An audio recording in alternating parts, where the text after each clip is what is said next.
Call to order the November 13th workshop of the Village Board. All would rise to pledge allegiance to the flag. I pledge allegiance to the flag of the United States of America and to the republic for which it stands, one nation, under God, indivisible, with liberty and justice for all. We have one item on the agenda tonight, discussing the Secor parcel. We have members of OSI here, Will Nevis and Jeffrey, and I'm going to butcher your last name. Lajava. Your titles are elected counsel and land steward. Do you want to give kind of an update, Lisa, or how we got to where we are, or do you want me to? Well, if you want to talk about what happened in the previous administration, I can pick up. Right. So, dating back to the whole beginning of the Rockledge cell tower discussion, this parcel of 4 acres, which is at the end of Secor and Crown, and abuts to Cedar Street, was offered as an alternative location for a cell phone tower. There was a public meeting held at the Haldane Upper Auditorium that had a turnout of probably a few hundred people, vastly against siting the tower there. The former administration decided to pull that off the table. I came on board to the village board last March, and one of the things that I worked with the former mayor and the trustees then was to work with Will Nevis and to see about possibly extending the conservation easement from the 112-acre Nelsonville Woods to incorporate the 4-acre Secor Street parcel, in effect taking it off the table for future development for cell phone towers and stuff like that. Part of that discussion was the former administration thought that the conservation easement that's currently on the 112 acres was too strict. So we worked with OSI to get some language put into the draft conservation easement that allows the village to retain some rights to build a publicly, or something for the public good, whether a clubhouse, playground, something of that nature. OSI was accommodating to that. It's in the draft easement, and that's pretty much where we are. This issue has been going now for probably over a year. Kind of got shelved a little bit over the summer with some staff changes and with the Rockledge cell tower issue that we've been dealing with every single moment of our free time. That's where I am. Okay. And when Mike became mayor, he asked me to pick up where we had left off, so I contacted Will again. We met, went back and forth a little bit, got to the point where we were talking about a survey. OSI offered to pay for the survey when it was around $8,000. It turned out that it was going to be much more expensive, to the tune of like $28,000. Is that what you said? 27. At which point there was a request to begin talking about a memorandum of understanding for them to take on that cost of the survey. So what you have is the memorandum and a map of a parcel that's on Gatehouse Road. And there is a sign-up sheet in the front. We're going to go in order on the sign-up sheet, and then I guess if there's any other questions, we'll open it up to you. And I have letters for people who couldn't be here that I need to read when we're ready. When we're ready for public comment. Okay. So as it stands now, what's before the board is an offer from OSI to donate a piece of property off of Gatehouse Road, incorporate that into the 112-acre easement, and to extend the easement to cover the 4-acre parcel on the end of Secor Street. We own the 112 acres. It's a conservation easement was applied to that in 2000, I believe. Right, when OSI donated the property. Yeah, OSI donated the property as they became owners of it through a legal battle with, I forget the name of Trap Rock is the name of the company that was looking to develop that property. So that's where we stand now. We have the parcel on Gatehouse Road, the parcel on Secor Street, and we're holding this tonight because in some of the previous meetings, there's been some statements and things about what OSI does and what they don't do, and what they look to do to this property, whether we retain ownership or not, and we just kind of want to get everybody on the same page. Do you guys want to say anything before we begin? Or?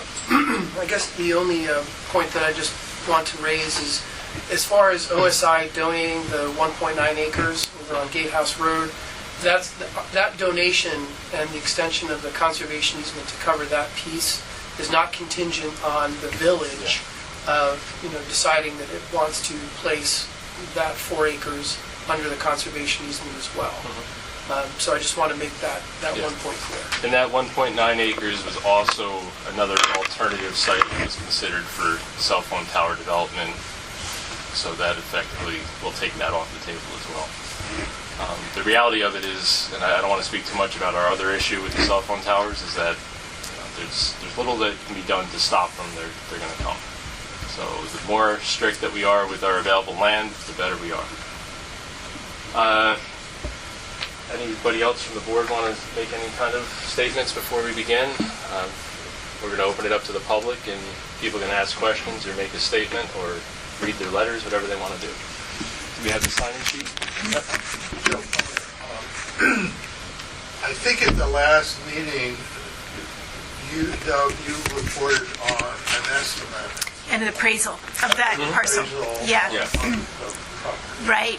We received a commercial appraisal for the market value of that property, and it came in at 190 some change, or maybe just 190.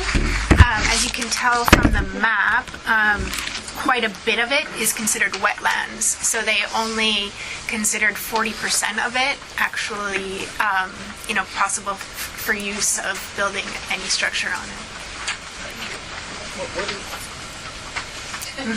Go ahead. These You are know what, kind it's so tiny. of foundational questions. Can you identify yourself, please? Sorry.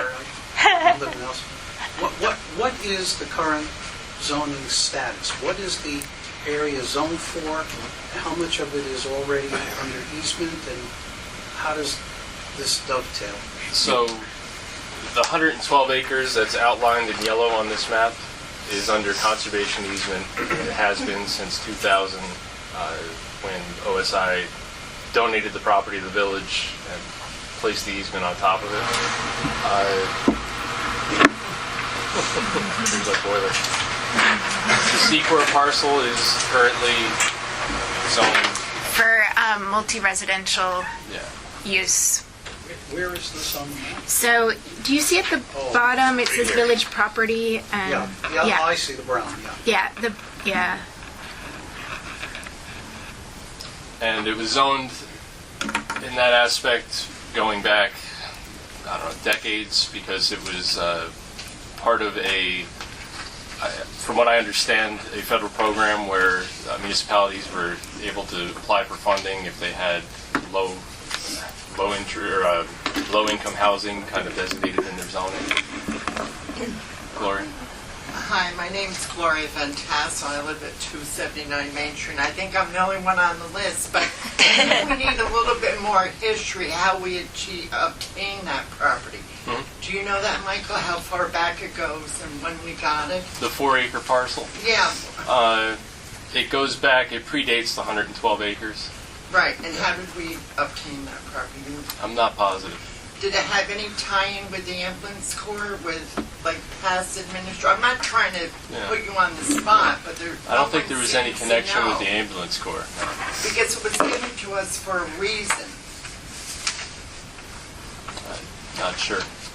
Is there any We way? can search. Yeah, absolutely. Yeah, because somebody said Ed Cleary signed off on something like we allowed the ambulance corps to build there, VFW, with the understanding, American Legion, I'm sorry, That's okay. that if they ever left, that would come back to us at properties. But somebody said at Cleary, and I haven't been able to check into it to find out.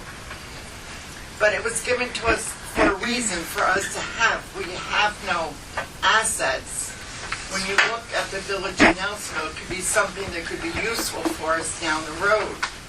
It's 4 acres of land, yes, 40% of it, or whatever the percentage is. But we have to think long-term because of the fact we have the Butterfield project going on over there. And when that gets on board, our water is controlled by the village of Cold Spring. And if I recall, in some research I did, the property, that 4 acres, could be used for water for us if we put wells on it. Yeah. And that would be allowed in the conservation Which is easement. part of the discussion that we had with OSI when we drafted the draft. But why give it conservation away? It's worth I know you're not giving away, but why? It's our only asset other than our building. And just to be clear, if you look at and I actually just Googled it to make sure, the property line runs right through the VFW and through the American Legion Hall. So I'm not sure if that property originally would probably have been owned by the village of Cold Spring, at least the American Legion side of it. Frank Cassetta. Hold on, let's start with the list. Do we have it down there? Yeah, hang on. We'll go in order though. All right, so Gloria was first. Now, David. I'm not sure how much I have to add, but when I went to get the actual map copies from what appeared to me was that trap rock mining was held by a single family, and that when the senior members of the family died, they willed the property to either the village or the county to get the tax burden off their hands. And I don't recall if there were any specific stipulations at the time. Of course, a lot's gone on between then and now. But I have to say I agree that the more we outline what's permissible to the cell tower company and what's not, better, especially because I'm sure that there'll be a slippery slope. Well, you put in one cell tower, well, obviously you need another one. Mm-hmm. Well, the thing that really woke me up to the whole, I guess, viability of that property as a site was that Homeland Towers accepted that it would be suitable for the coverage area and stuff like that. So it's future administrations, whoever's sitting in this chair, could decide that they want to build it there. Luckily, the last administration decided not to. Who's next? Yep, Frank Cassetta. The property, that the acreage was given to the ambulance corps, was given to the American Legion. The only stipulation was with the American Legion was with, if everybody that belonged to the American Legion passed away, the property was supposed to revert back to the village of Nelsonville. The only person that I know of that ever tried to do anything with that property was our ex-mayor, Ed Cleary, who wanted to build a senior citizens complex there, mainly to get in. We, the village residents, kind of threw the guy out because he made no sense at all.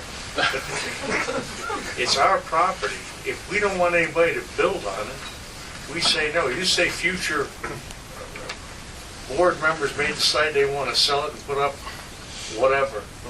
But if you designate it as a park, or as, how can they do that? So we could definitely make a designation as a park.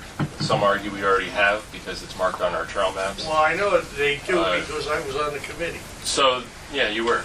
So the park designation, though, can be overturned by a future board. The only way to preserve this and take it off the table in perpetuity is to have a conservation easement that sticks with the property. Now, you're saying a future board. Mm-hmm. Doesn't this relinquishment of the property have to go before the village residents, since it's their park? The relinquishment in what way? Like you said, some future board may decide to sell it. I don't think they can sell it without the permission of the residents of the village. To actually sell a parcel of land, especially if it's been designated as parkland, it would probably have to go to the New York State Legislature for them to remove that designation, number one, and then go before the village to dispose of the property. There Which- was, It's not impossible. sorry. No, go ahead. There was a question about HHLT that was asked at the last meeting. So I had a meeting with Michelle Smith, who's the executive director.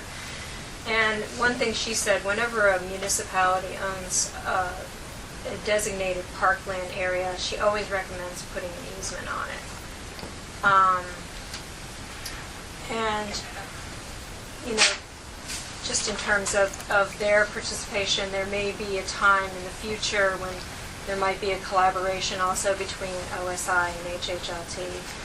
And, you know, that would be, you know, a time for collaboration.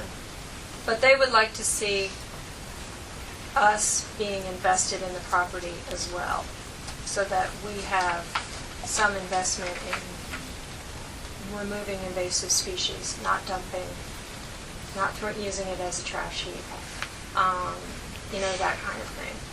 We already have an investment, we own it. We haven't been great stewards, though, some would argue. I mean, there's a lot of dead trees on the property, a lot of illegal dumping that goes on. I mean, I don't know how many cars were pulled out of there in 2000 when we got the other 112 acres. We cleaned that piece of property as well. Probably On 5 the or 4 6. acres, there were cars on the 4 Oh, yeah. acres? God, yes. There was a nice 1957 Volkswagen split rear window, but it was only the rear half of it was there. The other half was on the other part. There was recently a piece of playground equipment. Yeah. All right. But just to speak one real quick to future boards, we're talking future boards here with consolidation and all of that. Who's to say the village of Nelsonville isn't part of the town of Phillipstown in 20, 30, 40 years? So it could not be the people's decision in this room. It could be the decision of a greater. Well, not for nothing, in 40 years, I really won't care. But we care now. Who else? All right. So let me read these couple of letters that came in beforehand. This is from Bob and Astrid Harrison over on Main Street. Dear Mayor and Board of Trustees, this letter is in regard to the preservation of the Secor Street parcel in the Nelsonville Woods, owned by the Village of Nelsonville. As homeowners and lifelong Nelsonville resident, my husband Bob Harrison and I, residing at 240 Main Street, Nelsonville, are in strong opposition to any development of this parcel, except for usage pertaining to hiking, nature preservation, and green space. Nelsonville has many historic landmarks, and the beauty of its surrounding woods and trails are an integral part of that same fabric. As stewards of the world around us, we have a responsibility, even an obligation, to fight against undue developments that would be detrimental to the soul of the village of Nelsonville. Once land is in peril to be developed and new pressures to do so arise, there is no turning back, potentially destroying a habitat that is vital to Nelsonville's character, a safe space for animals, plants, and even more importantly, a slice of nature for our children and grandchildren to enjoy from here on out. Therefore, it is necessary to ensure the permanent protection of this parcel with the help of OSI and to once and for all stop those seeking its development. To all those in favor of some sort of development like the previously proposed cell tower, number one, why are you not for preserving a piece of nature for future generations? Number two, will you take responsibility for deceased property values in Nelsonville? Number three, will you explain to your kids and grandkids that they cannot access and enjoy the woods in their own village and that it was you who took that piece of land away from them? And number four, why not protect it given the opportunity? Unfortunately, we will not be able to attend this important public meeting, but we hope that our voices will be heard regardless. Let's do some. Anybody else? We'll do one live and then one letter. Okay. No, there's nobody else on the list, but Joe. Hi, Joe at Secor Street. I'm not only a neighbor of the preserve, but I work in Nelsonville next to the preserve all the time. You mentioned that we weren't very good stewards of the 4-acre parcel. Could you and the board and perhaps the OSI representatives tell me how OSI has been good stewards of the 12 acres? Sure. I mean, I can just speak to the last year and a half. I've had probably 4 or 5 in-face meetings with Will. We've walked the property numerous times. We've done a cleanup of one original dump site for the village of Nelsonville off of Wood Avenue. Removed a couple tons of garbage, including cars. Mattresses, a bunch of metal, I don't know what else. They did a invasive species removal with the Girl Scout troop. In May. There's been work done to James Pond. All this is in conjunction with OSI. We still own the property. It's still ours to be the main steward of, and they are there to assist. You come out and you inspect, what, once or twice a year for the... Once a year. Once a year. And I think there's been one issue in the last, I don't know how many years, 20, regarding a private property owner off of Wood Avenue who had put down some gravel to park a truck, but it was on our property, not theirs. I have to shout this out. Mike, I'm happy to hear this. This is the first time I've ever heard OSI is involved. I've read about everything in the paper you've mentioned, but OSI's name is never there with it. So this is all new news to me. Well, then that's our fault for not giving them credit, because they're integral parts of everything that we do there. Yeah, can I add that in the 17 years that I've lived on the verge of the preserve, I've never met anyone from OSI, but I am also glad to hear that, and I could certainly weigh in on, we have a lot of tree infestation. I'm actually afraid to walk in the woods on the trail because of the amount of trees that I hear falling. Over the last few years, it's been worse and worse and worse, and that has taken out, as you know, many power lines. I can think of 2 times that we lost transformers and power lines from trees falling. So I just never met anyone from OSI. I had no clue that anyone from OSI ever walked the trails or walked in the woods. So good to know. Well, I was just telling Will that I came across pictures of we went out and did a trail inspection of the 4-acre parcel and James Pond and the whole area, and got stuck in the middle of a monsoon with one of your associates from New York City, and it was quite the afternoon because we were soaked to the bone. Alan? Oops, go ahead. I was just going to say, would people find it helpful maybe if you could just share a little bit of your vision for management or stewardship of the land that you work collaboratively with municipalities for and the easement? Sure, I can speak to management plan. Yeah, I mean, we actually spent about a year working closely with the village and other village stakeholders, including the New York, New Jersey Trail Conference, the Haldane School District, and a couple of local folks to really figure out what the management goals were for the property. Now, when the easement was put on the land in 2000, there was a really one-page management plan included in that that really was vague and wasn't followed by the previous administrations. So we worked closely with all the parties involved to come up with a management plan that actually was feasible and simple enough that could be executed. And Mike, actually, when he was a trustee, reformed the Trails and Greenway Committee to really have a group of people who could steward the land together. And I think you guys have successfully done that, as you mentioned before. Yeah. Alan? Alan Potts, 294 Main Street. My question would be, are you saying that OSI is committed to committing financial resources to helping us maintain all of this property? Because previously, when trees have fallen, it has defaulted to the village of Nelsonville to pay to have such things done, or the Trails Committee, which consists of volunteers. Our concern is that there's a huge liability with that. Are you going to commit financial resources to help maintain the property, or are you just going to say let the volunteer committees handle it? We are not committing stewardship funds towards the property. We donated the property back in 2000. we have undertaken, and we undertake our annual monitoring under the terms of the conservation easement, which is our obligation.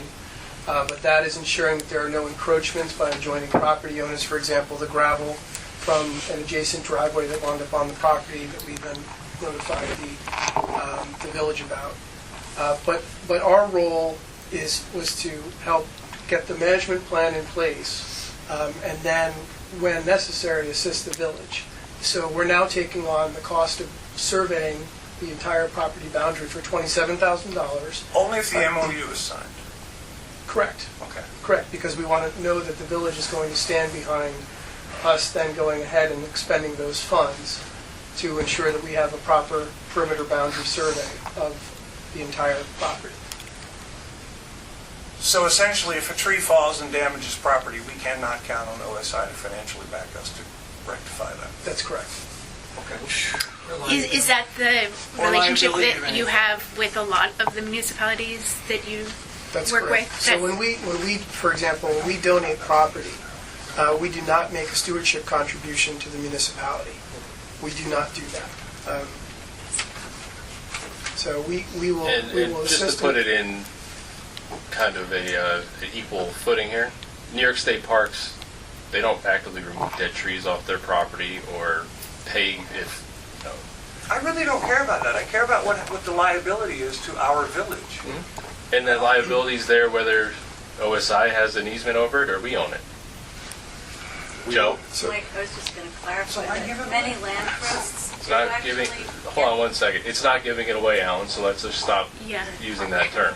But I was What gonna- do you call it then? It's not, we own the property. And we still will afterwards. Joe, With all the liability. we have all the liability now. But then we don't have any option anyway. No commercial options.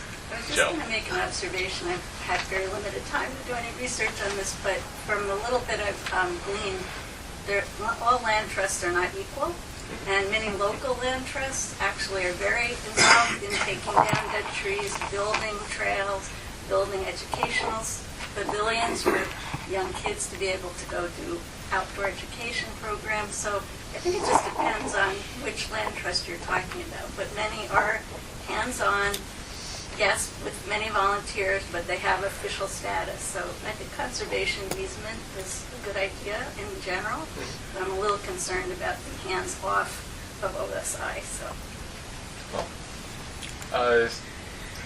I understand what you're saying. I mean, the problem I have with it, though, is even with, say they wanted to pay to take trees down that were dead, how do you get a tree truck into the middle of the 112-acre parcel of woods to take down a tree? I wouldn't But worry about the center of the 112 acres. What I'm concerned about is how much of this acreage, as you see in the map, that you nicely handed out, that there are many people living right around the edges. It's a very populated area compared to like the center Which, of it. and we are addressing the issues that come to our attention around the border that could possibly encroach on people's houses. Like mine. I don't want Do you want to add anything to this one? Just one thing, actually. Is, this actually came up, a year and a half ago when we were working with the previous administration. One of the things that we had set up with the new management plan was essentially a process for not really removing the standing dead trees, because that's generally, for OSI, as a conservation organization, we often leave standing dead trees up because they do provide habitat for a variety of species. Now, when a tree does fall or a limb does fall, we have set up a process, with volunteer groups such as the New Jersey Trail Conference, who does steward the land. And so it is hands-off for OSI, but I think we've created the partnerships and put them into place so that there is a line of communication and people know who they can call in the event of a tree falling. And I think we've already sort of been able to Locally, we work with the Trail Conference. Paul Hellbach has been kind of the unofficial steward of the 4 acres and the 112 acres for the past 20 years. So He's amazing. nobody, I even didn't realize who was remarking the trails when people took them down or trees came down, and Paul's the one who's been doing that. And he gets no credit for it.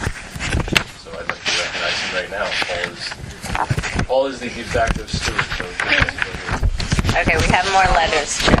Follow-up question, just on the maintenance. So if a limb or a tree fell on a neighbor's home, what would be the process of taking care of it? When we sat down attorney to attorney last year, this property and the 112 acres is covered under the same insurance that covers New York State parks.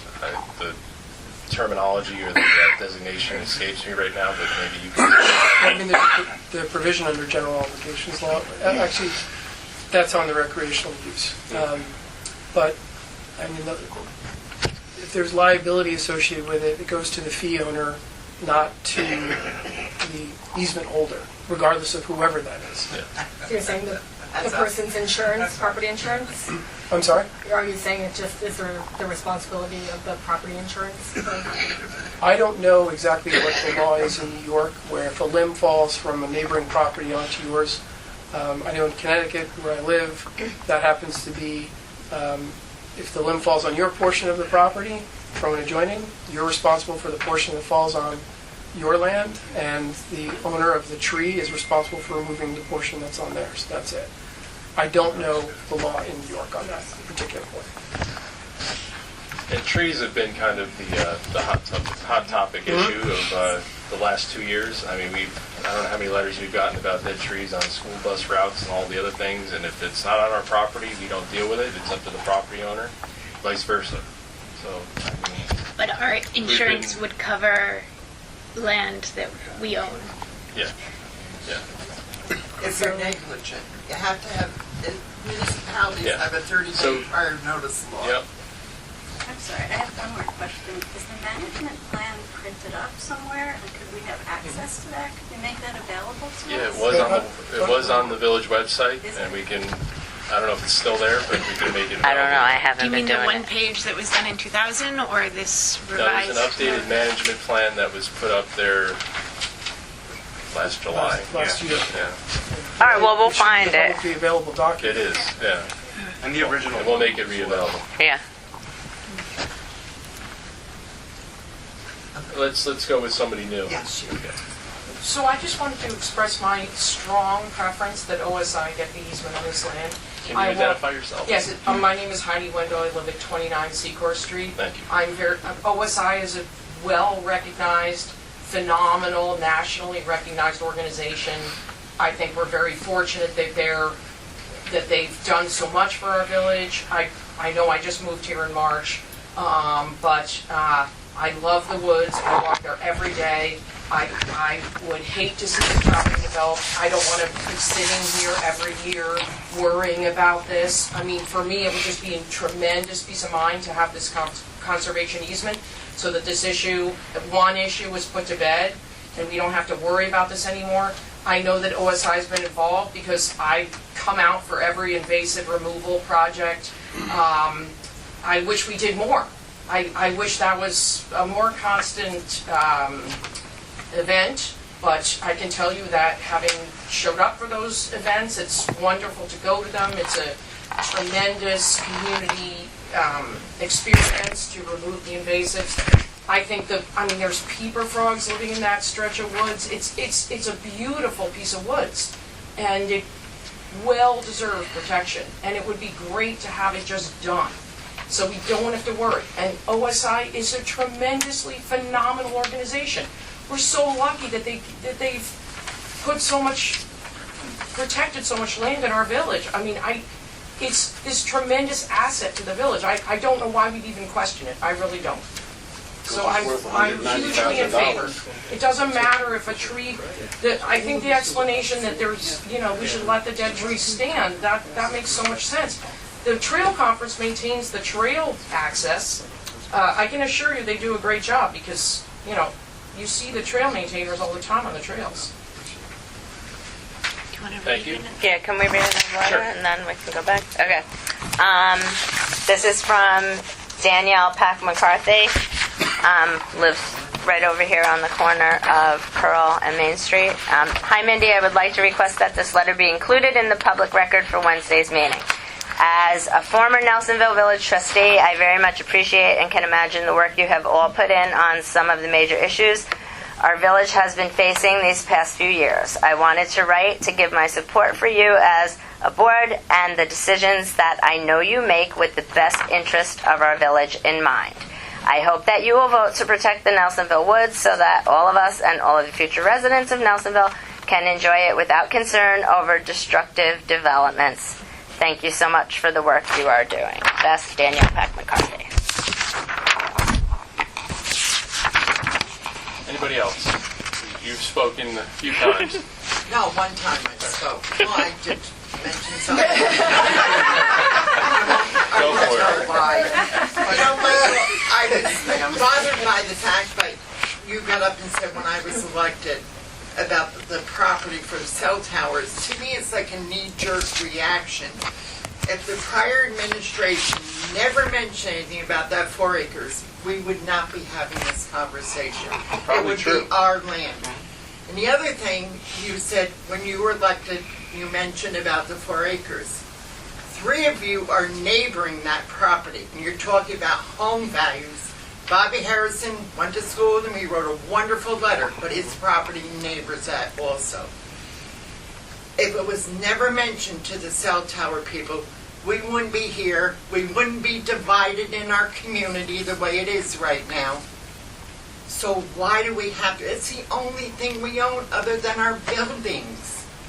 I don't get it. That's not true. But we still own it. We own 112 acres of land in that I woods. know, but why do we have to take the 4 acres that is truly like ours? Just look at the map. They Because divide- you just made the statement. The prior administration put that on the table as a viable spot for a cell phone tower. It's worth $190,000. What should Yeah, you do? Give it tell away them like you're pay talking us about? for it. Give us Oh the my money. God, Get a it's not being realtor. given away.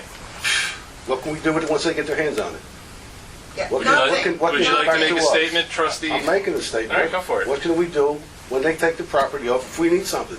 It's Ask our only them. asset. Ask them. That's our If only we asset. need water, are you going to help us get the water out of there? I mean, That would be that's my permitted, concern. that would be permitted under the terms of the conservation. It would be Dave, permitted. have you read the Yeah. draft And B, conservation easement? in section B, it says everything that would be allowed. Because it's obvious to me that I keep hearing in the community from certain individuals that we're giving away a piece of property and we're not going to be able to do anything with it. Read the document. It's in black and white. Yeah, I read it, Michael, and I appreciate everything OSI has done for us locally. Hands down. I'm happy to hear that because A supporter then. in getting to Heidi's point, OSI has done more for this village than anyone in the past. I agree. Literally preserved 50% of it. If they didn't step in and donate that property to us, we'd have the next Heritage Hills or whatever you want to call it, Toll Brothers development, that area. It's plain as day. Lived here 55 years. I remember. No, I know, but the whole I thing. get... It's funny that the conversations that we have without the individuals in the room and then the ones that we do when they are here. Because last meeting, there were some comments and some statements made about that organization that were completely unfair. They have done more for this village than anybody. It's simple. But there are some things that people do have problems with OSI about. They're not 100% Like pure. what, though? Well, I'm not an attorney who's going to get into different things. No, but there's a difference between facts and hearsay. It's that simple. When the trees I don't know what fell else to down say. on Cedar Street, didn't we try to get OSI to help us? Secor, didn't we try to get OSI to help us pay for those trees? When to was be this? removed? When? And they hit the Yeah, on wire the back road. last year. Yeah, damn it. On That the... was January of 2019. Okay. And we asked, is OSI going to help us? Because that was not on our parcel, our property. And they said no. Well, it's not their...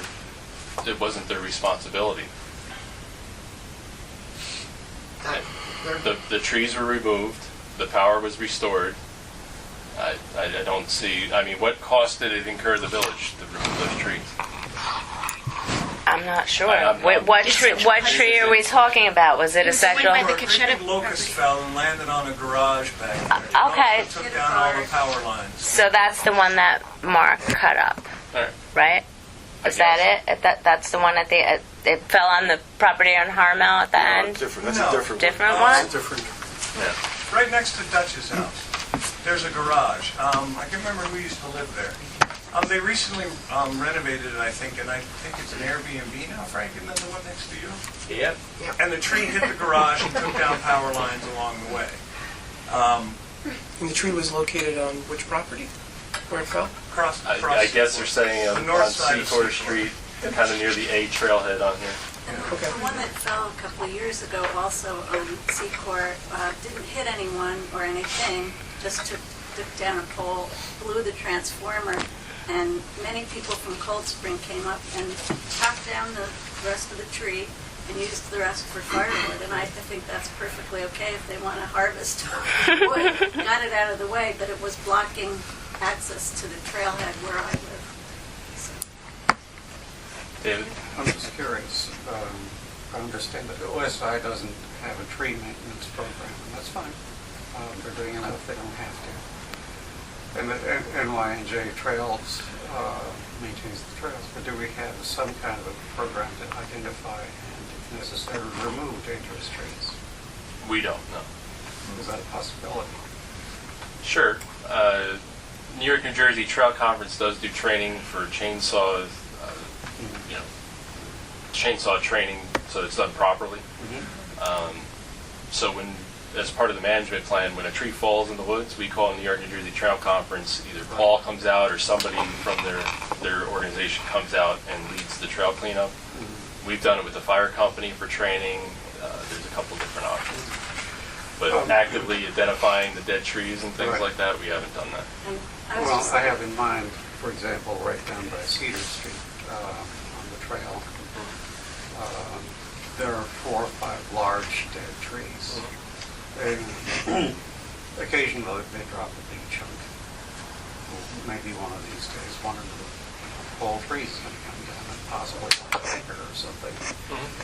So those are pretty easily identified dangerous trees. It's not really rocket science. It's something we can do. And could we do it without incurring a huge cost? Taking trees down, there's always a huge cost. Yes. That's part of the reason why we're in this. Identifying is not. No.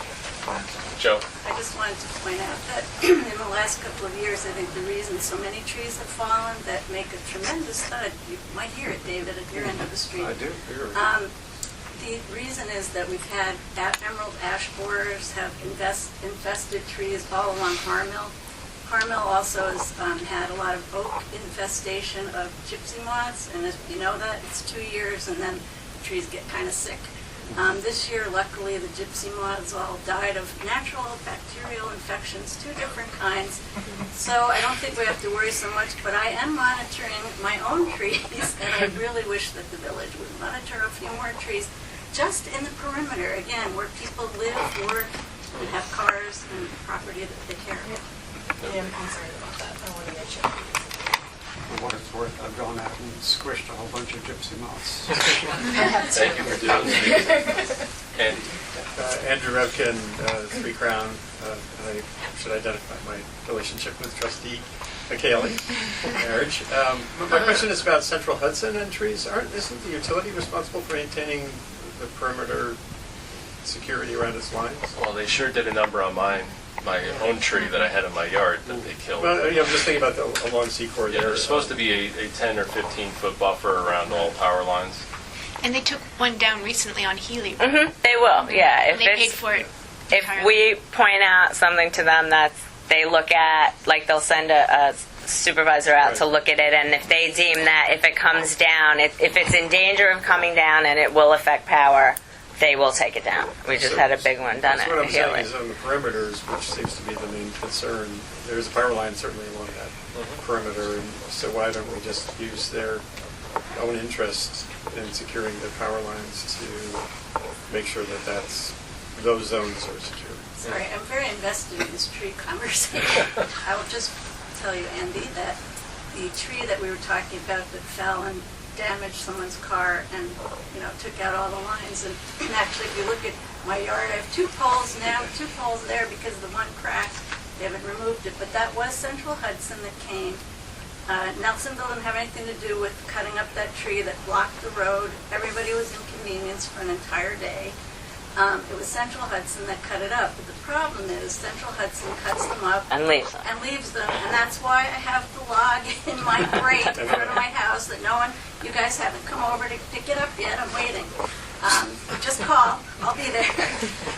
So that is the problem, that I think Central Hudson want to maintain some, they do take down some limits, but I think that tree was big and awful, and all they did was chop it up, and they, by the way, again, access to the trail. So the trail that's in my end of Secor always seems to be blocked, and that was because of that one, that was a big tree that. You get anything from the village. It's called an act of God.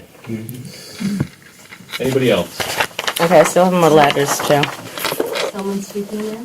No, we've got letters we can read, but Mary Rice, I live in Nelsonville. I think we officially moved to Nelsonville in '96, so I was here for Mayor Ed Cleary's proposal to put a senior center on the property, and then more recently with the cell tower proposal. And I think it took a lot of village input to fight both of those. I think in general, they were met with opposition, the two proposals. I don't really look forward to any other fights about what might be proposed on that property. Primarily because it is a wetland. The property is fully encompassed by state and national wetlands and wetland buffer. So I don't know why it would be a property that could be developed in the future. It shouldn't be developed. In the time that I've been here, I do remember at least one, if not more, occurrences that property, because it is sort of a very low point just before it goes out by over here, that it held quite a bit of water, and I believe the ambulance corps was flooded at the time. So that's why we have watersheds and wetlands, to have space to keep our homes from flooding. And we should be developing that property. I don't even think that we should develop that property for any kind of developed recreational use, like for a village shed or community center or anything to that sort. I think it should be left as passive recreation, and it's really our security against flooding.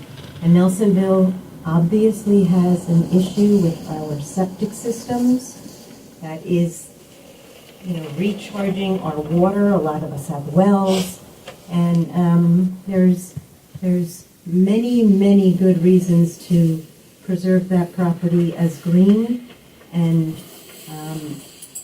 really I don't know what good reason there would be to develop it in any way. The second part is that I don't know if your negotiations are still with OSI. I have no idea. they're here in the room, so yes, they are. Okay. I was actually part of the village in developing the park across the street, a partner with OSI, and the property, 128-acre parcel. It was a very positive experience. We have all greatly benefited from that experience, and I see, again, there was no negative aspect to that or outcome from that experience, and OSI has been a fabulous partner, and, the property's not developed. They didn't, I don't know what the objections would be to working with them. Thank you. And you did do a great job with the planting and design of the park. You were It takes care of itself. That's what we need, right? the spearhead of the entire thing. Any other people want to make statements or comments or questions? You want to go to a letter real quick? There's a couple more, so let's get them done. Okay, this one's from Maya Dollarhide. Dear Nelsonville Board of Trustees, my apologies. My husband, Joe Luca, and I are unable to attend Wednesday's meeting. Still, we would like to voice our support for adding the 4-acre parcel of land at Secor to the Nelsonville Woods Conservation Easement, and let the board know that we support protecting the land with help from Open Space Institute. Like so many families, we love exploring Nelsonville's lovely woods, including the section at Secor, and we believe that the 4-acre Secor parcel should be protected from commercial development. Thank you, trustees, and thank you to the OSI for its continued good work. Maya Dollarhead and Joe Luca, Cold Spring, New York. Can we do another quick one? Sure. Unfortunately, I am unable to attend the Wednesday, November 13th meeting. I am writing to support the current board in its stance against the installation of a cell tower in the Nelsonville Woods. There is not a more inappropriate place in all of this town for it. All of the negative points have been made in the first rounds of the argument, and nothing has changed. No one wants it there, and it is entirely irresponsible and stupid location for it. I am in favor of allowing OSI to take ownership of the property if they will help to forever protect that parcel from a cell tower. Kelly House, 2 Crown Street. Tell Kelly that you're not taking ownership. Can I keep going? I got 2 more. This one is from Cecily and Mark Hall, Nelsonville residents, to whom it may concern. I am writing to express my support of these trustees as they move to protect the land by Secor with the help of OSI. Your hard work on this matter is very appreciated. And this is from Michelle McCoy. The Village of Nelsonville Board. The property that the village owns near the ambulance corps has been the discussion of much debate recently. I do not feel anything should ever be built on that property. I do not live in Nelsonville, but do live in the village of Cold Spring on Mountain Avenue between Orchard and Locust Ridge. When Hurricane Irene hit in August 2011, the stream was inundated with so much water the entire area was flooded. The stream could not handle the flow and completely flooded the small grate north of the ambulance corps. The flooding was so bad that the Cold Spring Fire Department had to pump the water from Cedar Street onto Mountain Avenue and Main Street. The homes on Cedar Street had 5 feet of water in them. That area is like a bowl and the water has no place to go. Anything requiring electricity seems like an obvious hazard, but clearing out that land will not help drainage. That drain is not well maintained as it is, and any changes clearing that land could lead to an even more catastrophic result. I have attached my photos from that day to remind everyone how terrible that storm was. She describes the photos, and there are photos of that parcel like way flooded. If anyone wants, we'll put this on the website so people can follow it. But she says, sorry, I can't attend Wednesday's meeting. Thank you for your time, Michelle McCoy. And last but not least, Dave McCarthy, the corner of Pearl Street and Main. I would like to request that this letter be included in the public record of Wednesday's meeting. Thank you very much. I want to thank Mayor Bowman and the trustees for their work around the protection of our natural lands. It's hard to believe, but important to remember that less than 2 years ago we filled the Haldane Auditorium and pleaded with the previous administration to reverse course and not approve a cell tower placement inside our most valuable natural resource. The vast majority of this current board was elected for many shared reasons. One of those was your support for the permanent protection of these woods. I hope you will vote to make that protection a reality using the avenue that you deem most suitable in terms of protection combined with flexibility for future community uses. Thank you for all of your hard work on this and the many other issues you are dealing with. With the highest regards, Dave McCarthy. Letters. Anybody else? Joe Plummer, Cedar Street Spur. There's no GPS anywhere. I just want to echo the letters and offer our support for preserving the land within the easement. I think it's just critical to have the easement, even if you think you own it, and you're protected.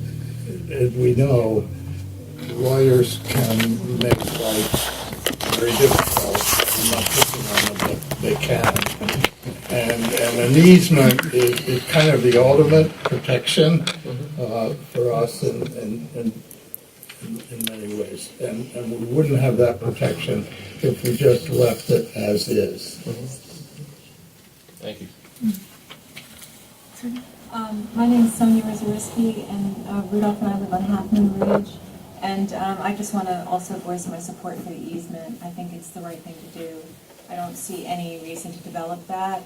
It's very wet, and there's very little space where you could do anything, and I think it's better protected.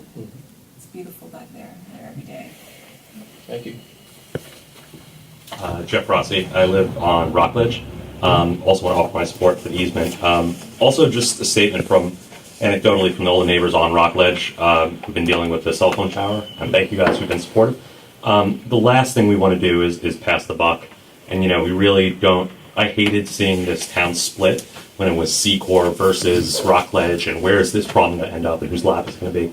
I think it's important that we kind of come together and do the right thing, and so this may increase the odds of me getting a cell phone tower closer to my house, but that doesn't mean that we shouldn't do it for my own good. It's the best thing for the town, and I support it. And I just wanted to thank everyone for their work on this. Thank you. Thanks, Jeff. You too. Sorry. Last comment. I teach every so often rhetorical devices to high school kids, and I think what I keep hearing is this either-or fallacy. I don't think it's either-or. I don't think it's either give an easement or put an arcade up or something. I don't think that's, and I think there's false premises being passed around. I'm, paying attention to what everybody's saying, trying to sort of disseminate this information in my head, but I hear an awful lot of assumptions, and I think we need, as a village, to make better decisions based on all the facts that we can get. Anecdotally, all the people I talk to do not favor giving away the property, because those of us who have paid taxes here for many, many decades really want to make sure that we preserve our financial stake in the village. So there's a little bit of that too, that I'm just speaking for those people. Of course. Gloria? Is this going to go up for a public referendum? Because I noticed memo of agreement is dated November. So is this going to go up for a public vote? We are actually speaking to our attorneys, and the advice of our attorney is that it doesn't need one. I know you said that, but didn't we kind of all think it was best for a public referendum? And I want to say this. I congratulate whoever spearheaded those emails. You're organized. You're doing the right thing. But I have to agree with Joe. I keep hearing cell tower. I keep hearing cell tower. That is what is dividing us, people. I've lived here long enough to know you are causing the division, whoever you are, because like Joe, the people I talk to, and I've worked here for 30 years and I work over in Carmel for 20, they can't believe when I tell them where I work, we're going to give this land. I know we're not giving it to OSI. They just look at me like I'm crazy. So you did a great job, just like in election day, all the people came to vote. Please stop the false rumors about a cell tower.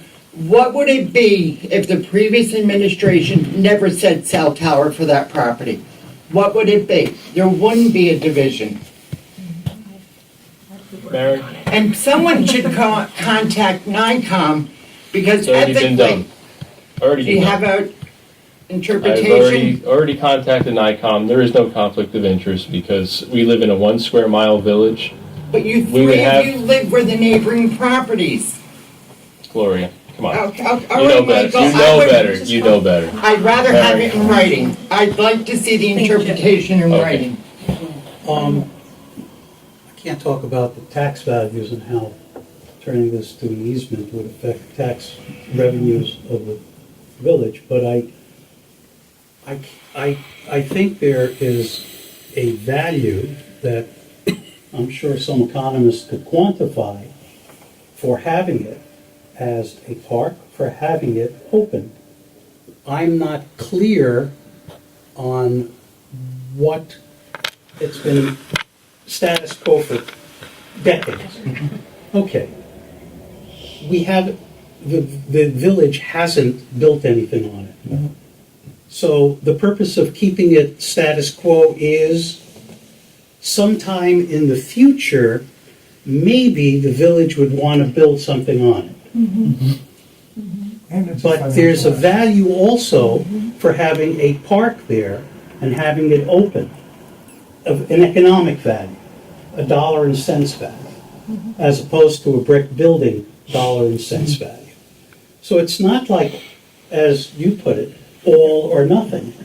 It's a question of two different assumptions or two different interpretations of what that value is for how most people want to cash in that value as potentially something that we don't know, that, and I'll get to your first point in a moment, something in the future that you don't know, or something that a lot of people feel, at least today, is important, which is to keep it perpetually open and undeveloped. There is a value to that as well. Now, to your point, you, as, I forgot who, I believe you did, Mr. Mayor, one administration has already raised the possibility of a cell tower. That is who raised the possibility of the cell tower, not the people who are opposed to it. It was raised by a political leader who, talk about conflict of interest. That's your opinion. Yeah, I understand, Right. but you insinuated that the people on the board have a conflict of interest. 3 of them are neighboring properties. But the mayor was living also at the border of the cemetery. So, and his wife was, I believe, in Yes. charge, okay. So, and there are people who have points of view, who have family members sitting on different boards, zoning boards, village boards, right? That's the nature of a small town, a small community. Okay. But it wasn't the people who are, as you say, organized against the cell tower. Oh, I didn't say this, No. I said whoever was But the it organizer. was the mayor that was the motivating force. And then a lot of people, I think, woke up to the fact is, wait a minute, this may be, and pardon my explosive language, this may be a time bomb. If one mayor did it, then another mayor did it. If Nelsonville gets absorbed into the town in 10 years from now under pressure of the state or whatever, then it might not be the 400 or 600 residents of Nelsonville that get the final say. It might be 20,000 people. I'd rather protect it now. I believe the value of keeping it as a park, the economic value, the dollars and cents value, to me and my kids, keeping it as a park outweigh the potential of doing something else maybe in the future that no board has thought of in the last 40 years. An open space does have a bigger pocketbook than the village of Nelsonville if they do try to put a cell tower on property that OSI is manager of. Because that was said, I don't remember who told me, but someone said to me, OSI has a bigger pocket to defend it if the cell tower goes after them. But If OSI has an easement on a piece of property, it's not even going to be considered. Then it can't be considered as Right. such. And- Which is why we want to protect. And the former mayor did try to make that deal with this gatehouse parcel as a swap. I remember hearing it, Michael. Yeah. I And OSI told him absolutely not. remember hearing that. Alan? All right. I need to clarify something. Everyone knows I was on the board with Tom Robertson and Bill Green. We went to the very first meeting with Homeland Towers at Town Hall. And the very first thing they said was that there was no alternate site, period, other than Rockledge Road. The three of us made a calculated decision proposing Secor, knowing that it would never, ever be built. So I'm tired of this rubbish about the previous administration targeting the property. But Homeland said that it would consider it and that it... Still speaking. They really wanted that property. But we did the honorable thing. We brought it to the people and the people said no. And we immediately backed away. So I don't like this insinuation that what we did was wrong. We had a reason for doing it. To take away the argument from Homeland that there was not an alternative. There were statements made at that meeting to the effect of the village board could make the decision to build there like they did in Kent. They absolutely had that right, but we did the honorable thing. After a lot of public outcry at that we decided before that ever happened. Alan. Michael, you know that the mayor could have signed that lease immediately. Yeah. I'm actually shocked he didn't, to be honest. Well, that's your problem. And the effect would have been exactly the same. Would have been ousted, etc. But the misconception here is that we intended to do that. And we did not. Alan, there was a meeting with hundreds of people there. I was there. Michael, I heard the same thing. And there were people who spoke for and a lot that spoke against.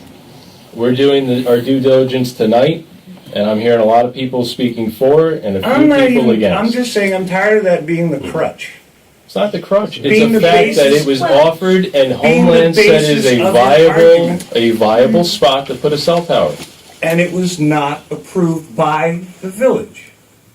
By the three members of the village board. It was withdrawn by the 3 members of the village board. Exactly, because we agreed to that before we ever held or announced the meeting. Because that was the honorable thing to do. Don't they get credit? He's saying I don't think we did anything wrong. Can I ask a clarifying question? And Billy knows my next door neighbor. I consider both he and Francis friends. Like, I think the work you guys did was great. And actually, just as a point of clarity, I don't know the answer. So, because we decided as a town that wasn't going to be built on Secor, what is the recourse that Homeland has or another future company has to come in? Can they supersede the decision that's made? For Secor? There was no. It'd have to be an administration.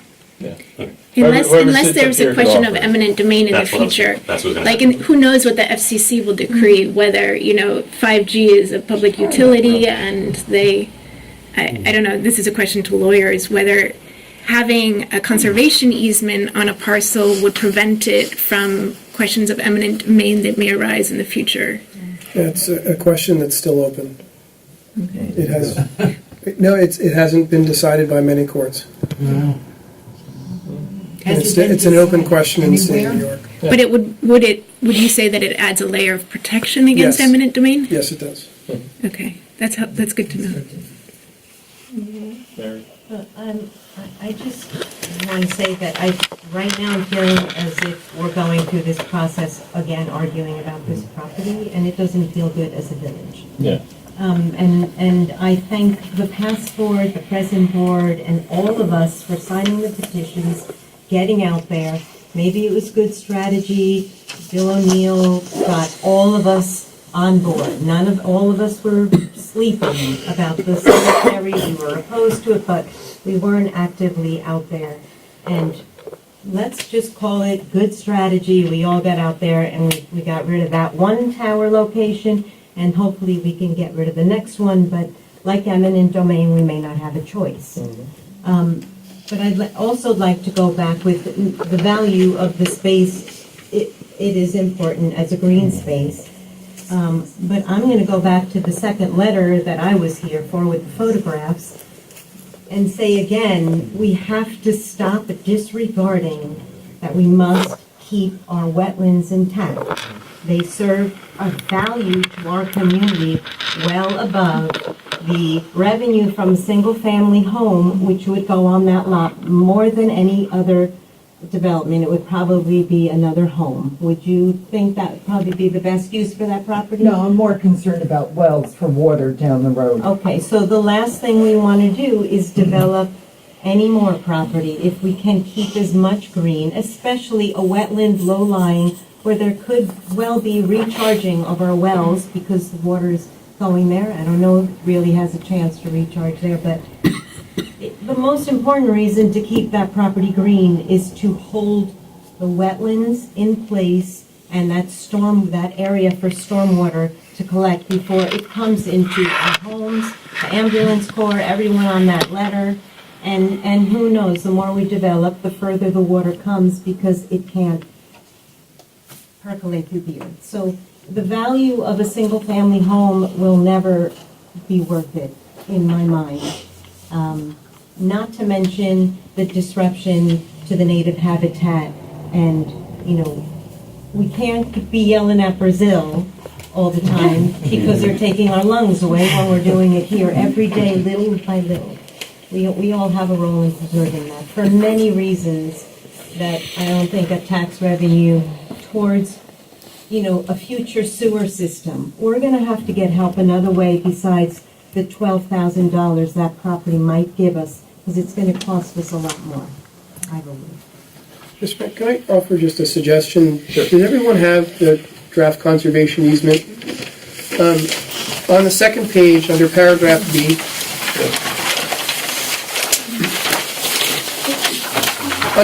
there's just a couple things I wanted to clarify.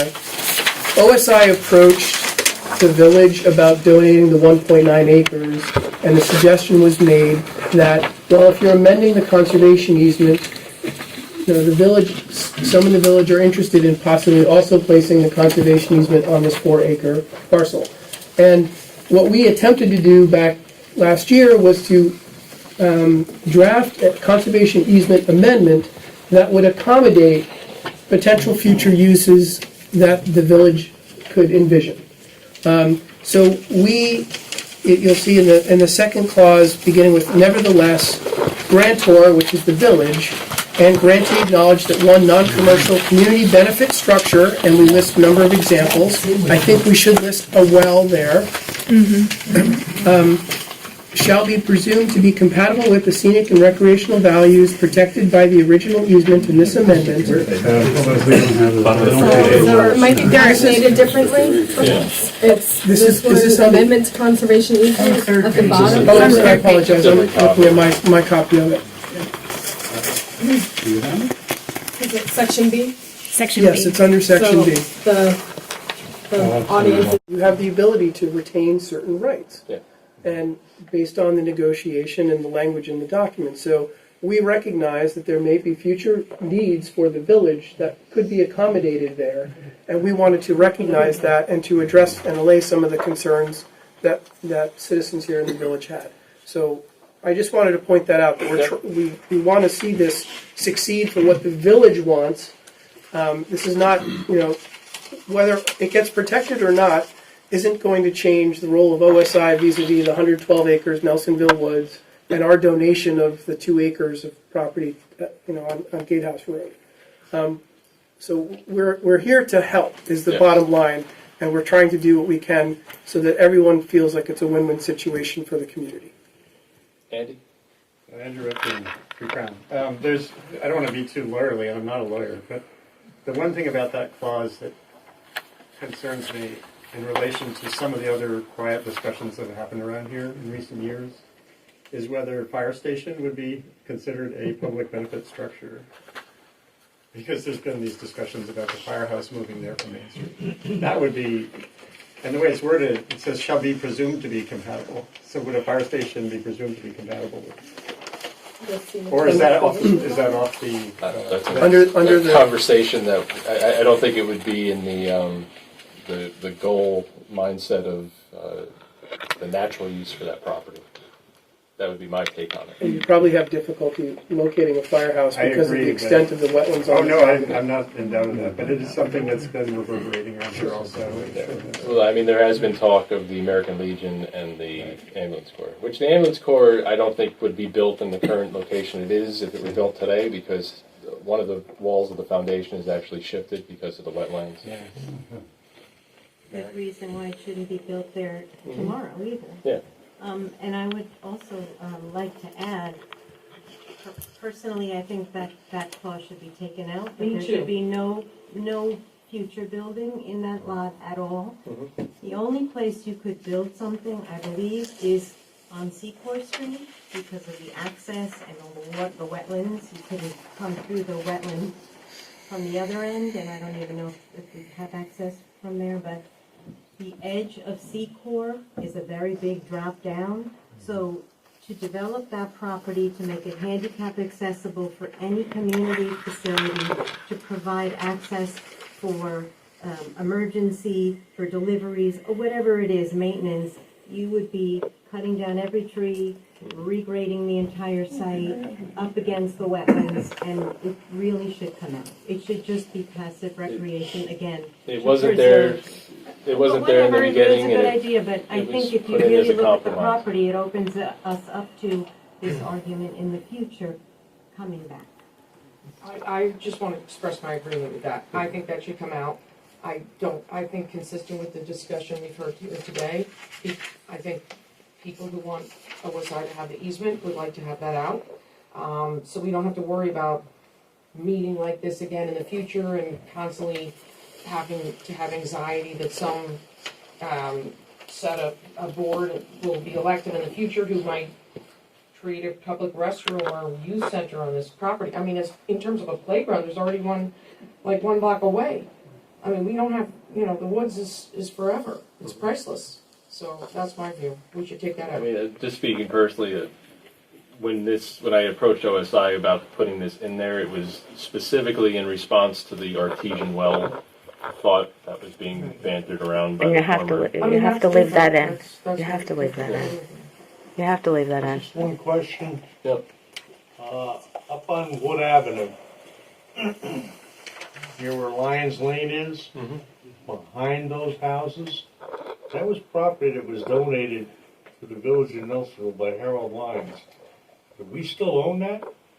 You mean the field there? Yeah, the field. No, there's actually $3,000 There's a road that goes up to it. $4,000 that was raised to put a baseball field there in honor of my father that never was used, and I believe the property was sold off. It was sold off? Yeah, it's all private property now. Just a couple of quick things to bring up. When the whole rock ledge thing was proposed, no one gave two shakes about it until that property was mentioned. And I think if you go back and look at everything, when we announced that we would not allow that property or would not present that property to Homeland, the suggestion was made by the board that they put their efforts elsewhere. And then Rockledge became a hot topic. No one cared two shakes about it beforehand. Before which? Before Secor? Before Secor was mentioned. PCS was around far before that. Very little involvement with it. We didn't hear anything about it. Alan, that's Anyway, an insult to the PCS people who Good. put a lot of work into that before Secor was even on the map. Okay, secondly, will there be a public referendum for this or not? We do not know yet.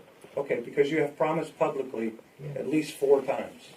There's been discussion about it, yes. Okay. Therein lies the honor part. Anyone else?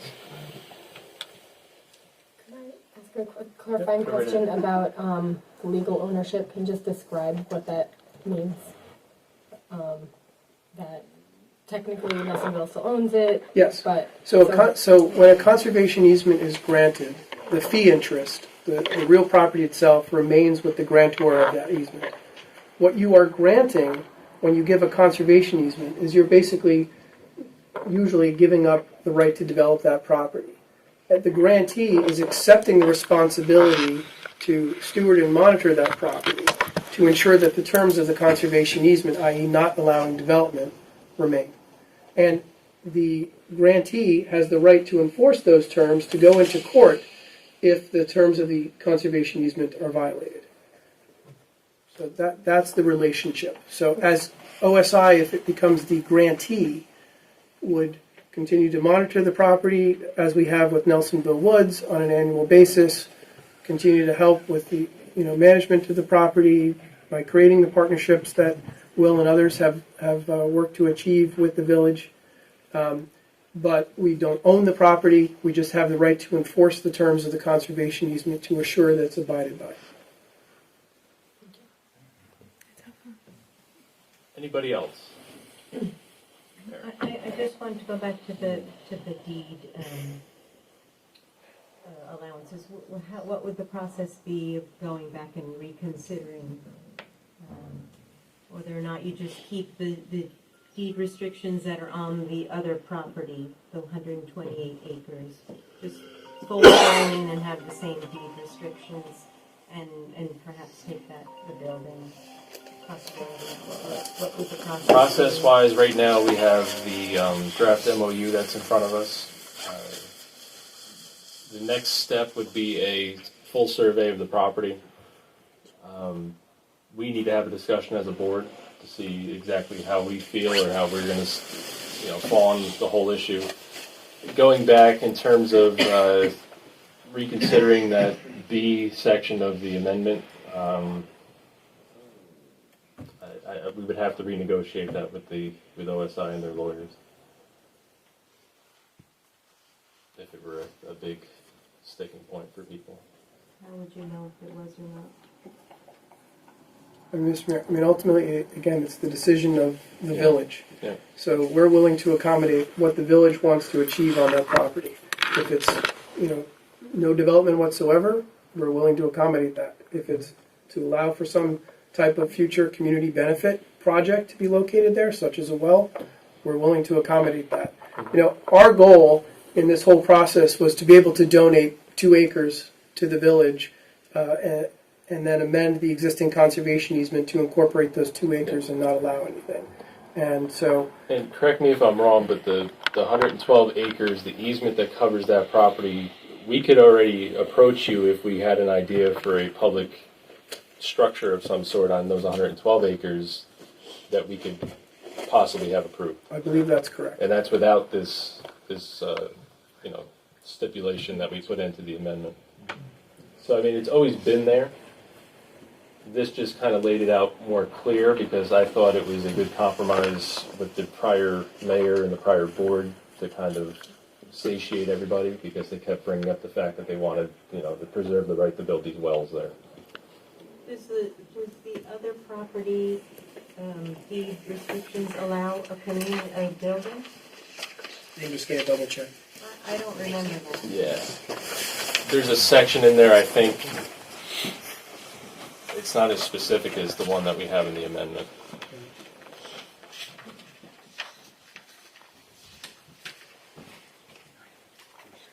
Is there anybody else that has anything to add while we're waiting on that? Gloria? Just one thing, that amendment, it says non-commercial. What if we had to do artesian wells, wouldn't that be more of a commercial venture? No. It's a public utility. Just, That's a public utility. But would they allow public utility? Absolutely. If the village needed water, they would have But it to. does it say that? Well, then if that's the They're gonna put that sticking in. point, it's going to put that in. Yeah. Okay. Because there is a concern about that.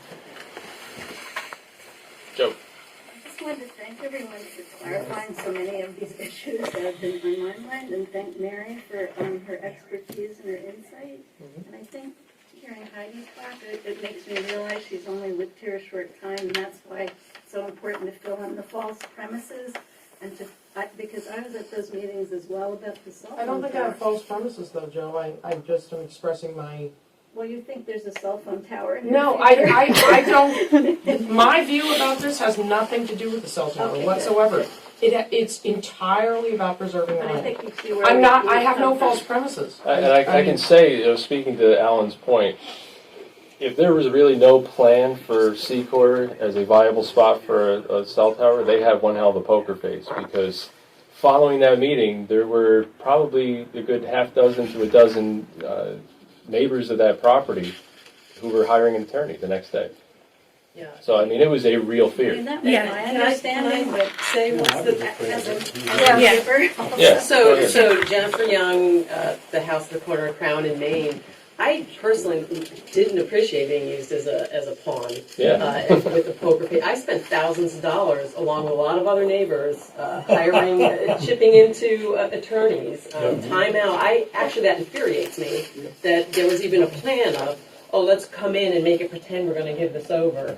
That was a So you lot would of time and rather have money. the cell phone tower on Mr. Logan's property, is that what you're saying? But You were happy with that? you're assuming that I have no involvement in that, and that all these other people had no No, no, involvement but in I'm that. saying that Secor was a ton of red herring, I'm pretty sure. No. That's not what I'm No, saying. it All right, wasn't. before we devolve into Yeah. something it doesn't need to be.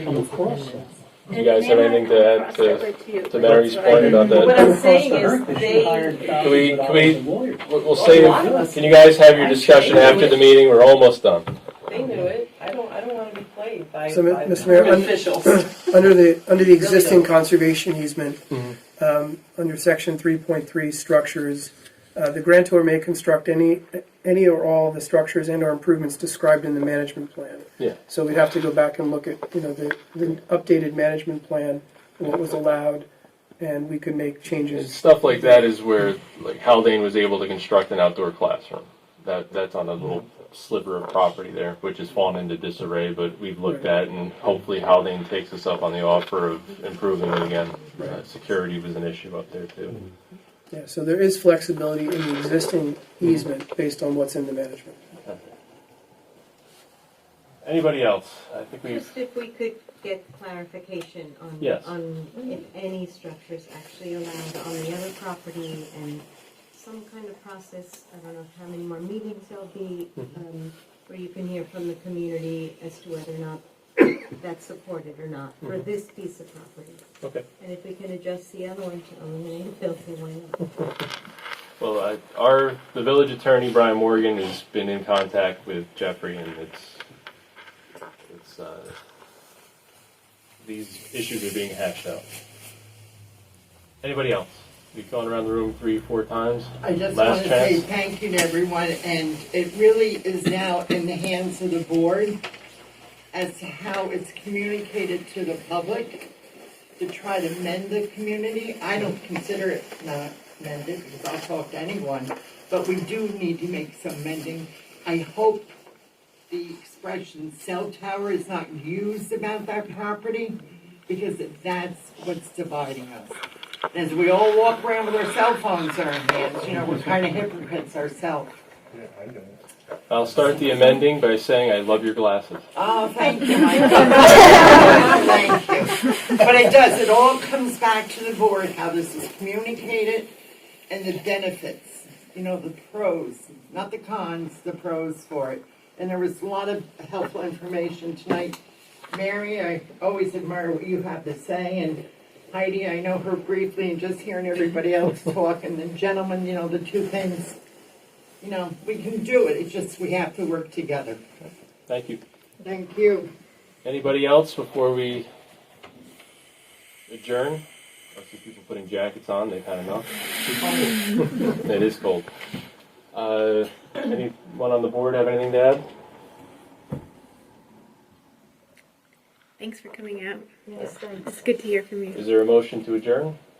Motion to adjourn. Second? Second. All those in favor? Aye. Meeting adjourned. Thank you very much.